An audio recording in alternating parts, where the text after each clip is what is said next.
'Arjun son of Vyjayanthi' movie విషయానికొస్తే నాకైతే నచ్చలేదు గైస్.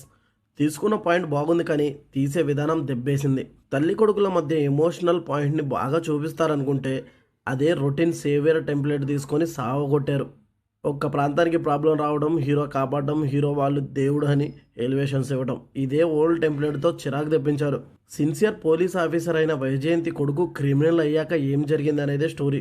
సినిమాలో ఎంతో కొంత నాకు బాగా అనిపించింది. క్లైమాక్స్‌లో వచ్చే ఎమోషనల్ సీన్ ఒకటి బాగుంది. అంతే నాకు సినిమాలో నచ్చింది. సినిమాలో యాక్షన్ సీన్స్ చాలా ఉన్నాయి కానీ ఒక్కటి కూడా నాకు నచ్చలేదు. విజయశాంతి గారు లాంటి యాక్టర్‌ని పెట్టుకున్నా కూడా సరిగ్గా యూజ్ చేసుకోలేదు. కళ్యాణ్ రామ్ గారు కూడా క్లైమాక్స్‌లో తప్ప మిగతా చోట్ల ఒకే ఎక్స్‌ప్రెషన్స్‌తో యాక్ట్ చేశారు. తల్లి కొడుకుల మధ్య బాండింగ్‌ని క్లైమాక్స్‌లో తప్ప మిగిలిన చోట ఎమోషనల్‌గా అనిపించలేదు.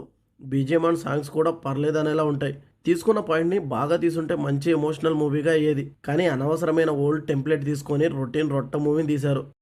ఓవరాల్‌గా 'Arjun son of Vyjayanthi' movie నాకైతే నచ్చలేదు.